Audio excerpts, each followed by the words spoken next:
नमस्कार साथियों, एक बार फिर से आप सभी का वेलकम है। एमसीक्यू टाइप के क्वेश्चंस बेस पर टर्म एग्जाम्स जो होने जा रहे हैं, किस तरह के क्वेश्चंस का समावेश किया जाएगा, कुछ इंपॉर्टेंट क्वेश्चंस के साथ फर्स्ट क्वेश्चन की तरफ मूव करते हैं। Y M C A stands for. यहाँ पे फोर अल्टरनेट आपको दिए जाएंगे, आपको चूज करना है। जब तक आप लोग चैप्टर को थ्योरी नहीं पढ़ेंगी, पॉसिबल नहीं होगा आंसर देना। तो हम बात करें यहाँ पर, तो यंग मेंस क्रिश्चियन एसोसिएशन इसका करेक्ट आंसर होगा, किंतु आप लोगों को फोर ऑप्शंस पे फोकस करना बहुत जरूरी है। एक और सवाल देखते हैं। एडवर्टीजमेंट से रिलेटेड है एक क्वेश्चन कि what is the motive of N advertisement. A option है टू पब्लिसाइज ए प्रोडक्ट। हम लोग इसकी बात करें तो ठीक लग रहा है। To promote the sales of a product, ये वाला भी पॉइंट ठीक लग रहा है।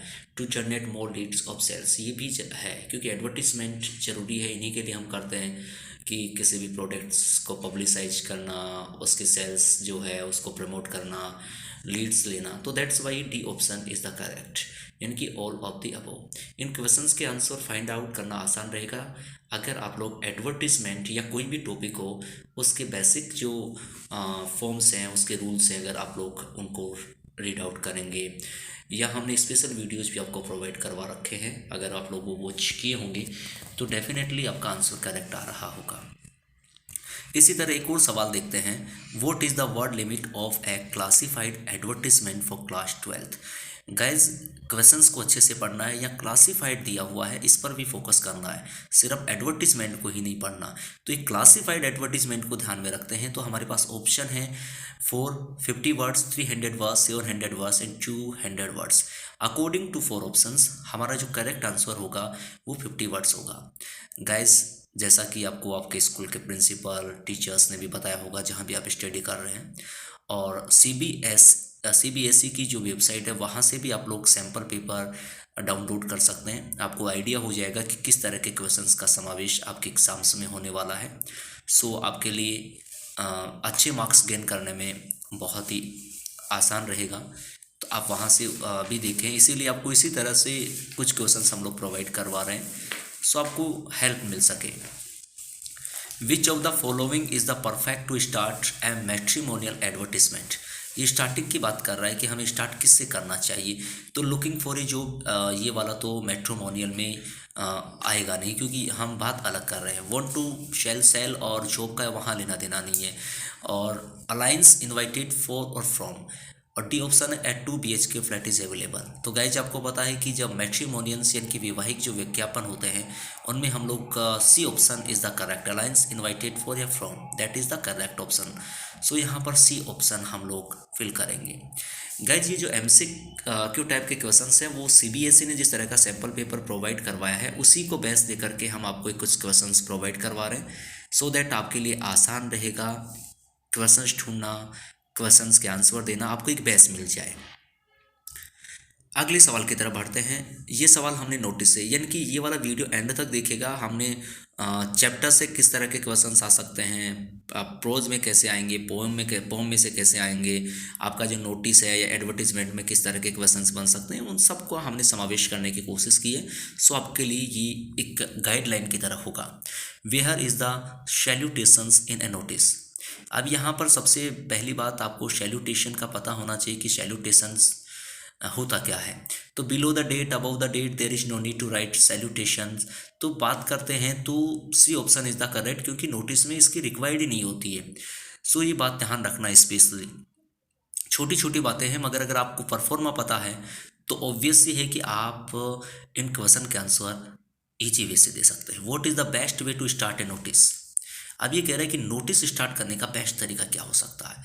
तो थ्रू द कॉलम ऑफ, ये वाला हम लोग लेटर टू एडिटर की तरफ बात करें तो बेटर होगा, तो इसलिए आंसर नहीं आएगा। मोस्ट रेस्पेक्टफुली इत्यादि वाला भी स्टार्टिंग में ऐसा नहीं आएगा। इसमें बीइंग ए रेगुलर रीडर, ये भी हमारा नहीं आएगा, क्योंकि ये भी हम लोग जब लेटर टू एडिटर की बात करेंगे तो ऐसे वर्ड जो है हम यूज करते हैं, राइट गाइज। तो अगर आपको परफॉर्मा पता है तो सिंपल सा आंसर होगा this is to inform, it means B is the correct answer. तो गाइज, मैं आपको बार बार यही कह रहा हूँ कि परफॉर्मा पे ध्यान दीजिएगा, बेसिक चीज़ों को पढ़िएगा, आंसर देना बहुत ईजी हो जाएगा। Notice is ended with, notice किससे एंड होता है? ग्रीटिंग वर्ड से, क्योंकि नोटिस में इस तरह के वर्ड्स काम में नहीं लेने होते हैं, तो यहाँ पे ग्रीटिंग वर्ड्स हमारा आंसर नहीं होगा। टाइटल ऑफ द इवेंट, तो यहाँ पे टाइटल तो हम डालते नहीं, हम बात एंडेड की कर रहे हैं, ना कि बिगनिंग की बात कर रहे हैं, तो ये भी हमारा नहीं होगा। डेट ऑफ द प्रोग्राम की बात करें तो ये भी यहाँ नहीं आती। तो यहाँ पर हमारे पास ऑप्शन जो डी है वो बिल्कुल करेक्ट होगा। To be clear guys. और अगर आपके माइंड में सेट हो रहा होगा, अगर आपने हमारा वीडियो देखा होगा नोटिस रिलेट, तो आपको पता होगा कि किस तरह से नोटिस लिखते हैं। नेक्स्ट क्वेश्चन है, you should think about your fill in the blank दे रखा है when you write an article. Article को रिलेट किया गया है question, audience, money, didn't watch, presentation, none. ये कह रहा है कि जब आप लोग यानी कि राइट आर्टिकल जब आप लोग लिख रहे होते हैं तो किसको ध्यान में रखना चाहिए? ऑब्वियस सी बात है कि हमें ऑडियंस को ध्यान में रखना चाहिए। तो यहाँ पे डिडंट वॉच, प्रेजेंटेशन, ये कोई मैच नहीं कर रहा, मनी वगैरह ये कोई मैटर नहीं कर रहा। तो ऑब्वियस सी बात है हमारा जो माइंड होगा वो किस पर होना चाहिए? ऑडियंस पर। तो हमारा परफेक्ट आंसर है audience. A option is the correct answer. To be clear guys. तो यहाँ जो क्वेश्चन है वो आपके लिए बहुत ही मददगार साबित होंगे। अगला, I cross to oblivion and the curtain of life file. ये इन्वर्टेड कॉमा में बंद है, एक लाइन उठाई गई है और ये पूछा गया है कि व्हाट डज ओब्लिवियन मीन। यहाँ से पूछा जा रहा है कि इसका मतलब क्या निकल रहा है। ये आपके चैप्टर में से लिया गया है। अगर आप लोग जब तक चैप्टर को थ्रोली नहीं पढ़ेंगे इनके आंसर नहीं दे पाएंगे। तो यहाँ पर देखिएगा कि ये वाली लाइन तब आई थी जब वो अनकॉन्शियसनेस कंडीशंस में जा रहा था। तो यहाँ पर ए ऑप्शन करेक्ट होगा। डेथ, चेंजिंग रूम, ये तो हमारे आएंगे नहीं। तो यहाँ पर जब आपने चैप्टर पढ़ा होगा तो ये इजी आंसर होगा। What distance Douglas covered while swimming across the lake Wentworth. यहाँ पर देखिएगा ऑप्शन दिया गया है। बहुत ही इस तरह के क्वेश्चंस जो हैं बहुत ही डीप क्वेश्चंस उठाया गया है। ये आपको एक परफॉर्मा के तौर पर दे रहा हूँ कि शो दैट आप लोग अच्छे से तैयारी कर सकें। 2 मील की बात करें, 50 मील की बात करें, 80 या 5, तो यहाँ पर हम लोग अगर एक बात करें चैप्टर के अकॉर्डिंग बात करें तो 2 माइल्स जो है वो करेक्ट आंसर होगा। तो देखिएगा ये डीप वाटर वाले क्वेश्चंस में से है जहाँ से ये क्वेश्चंस लिया गया है। तो चैप्टर की अगर समरी अच्छे से पढ़ेंगे, उसके डेटा अच्छे से पढ़ेंगे, आसान हो जाएगा।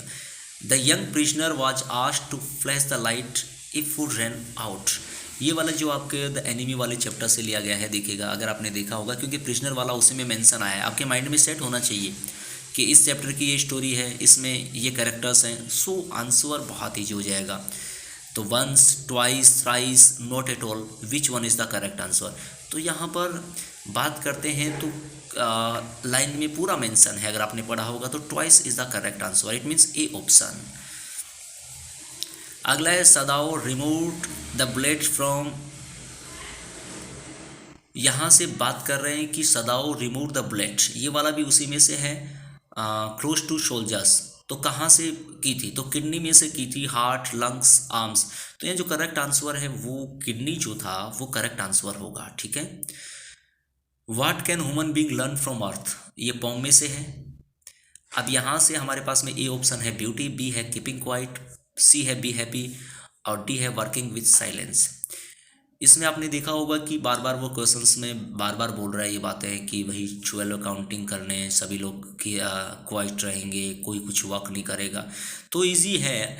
और इसमें हम लोग क्या सीख सकते हैं पृथ्वी से? तो देखो, beauty, be happy, keeping quiet, ये वाला मैटर नहीं है। सबसे इंपॉर्टेंट है working with silence. Identify the literary device. देखिएगा जब पोम का पार्ट आता है उसमें से इस तरह के क्वेश्चंस भी इंपॉर्टेंट होते हैं। तो इस तरह के क्वेश्चंस भी, स्लम्स एज बिग डूम, यहाँ पे देखिएगा कि ये सिमली है, मेटाफर है, पर्सोनिफिकेशन, इलिट्रेशन। अगर आपको पता है कि एज या सो, एज, सो, लाइक ऐसे वर्ड आते हैं तो सिमली होता है। ठीक है, ये नहीं आते हैं और फिर अगर कंपैरिजन की बात करते हैं तो मेटाफर होता है। और नॉन लिविंग थिंग्स को अगर लिविंग थिंग्स का रूप दे दिया जाए तो दैट इज पर्सोनिफिकेशन होता है। एलिट्रेशन में कॉन्सोनेंट की साउंड प्रोड्यूस होती है। तो यहाँ पर एज वर्ड आया है इसलिए A answer is the correct. To be clear guys. तो यहाँ हमारा ऑप्शन जो है वो ए हो जाएगा। अगले सवाल की तरफ बढ़ते हैं। ब्रेक और break, what should they break. ये कह रहा है कि ब्रेक और ब्रेक वाली जो लाइन्स हैं, अब ये लाइन ऐसी कैसी पोम में से उठाई गई है। ठीक है। अब यहाँ से क्या ब्रेक हो? तो सिंपल सी बात है, डोनेशन, स्लम्स, स्कूल से थोड़ी हो, यानी कि इनकी जो बातें हैं, इनके सामने जो बाधाएं आ रही हैं, वो सारी चीज़ें क्या होनी चाहिए, ब्रेक होनी चाहिए। तो उसके अकॉर्डिंग हमारा आंसर निकल जाएगा। What are different kinds of war mention in the poem, युद्ध में कौन को, यानी कि जो पोम है उसमें किस तरह के युद्ध वॉर को मेंशन किया गया है। तो war against humanity, war against nature, war with cases and fire, all the above. तो ये इसी तरह सब युद्ध के बारे में बातें की गई हैं। ठीक है, उसमें बताया गया ना, जब स्टेंजा पढ़ेंगे तो उसमें इसी तरह का समावेश है। तो गाइस जी कुछ इंपॉर्टेंट क्वेश्चंस प्रोवाइड करवाने की आपको कोशिश की गई है। आई होप कि इससे आपको एग्जाम में काफ़ी हेल्प मिलेगी। देखते रहिएगा वीडियो। नेक्स्ट वीडियो में फिर मिलते हैं। Best of luck for your exams.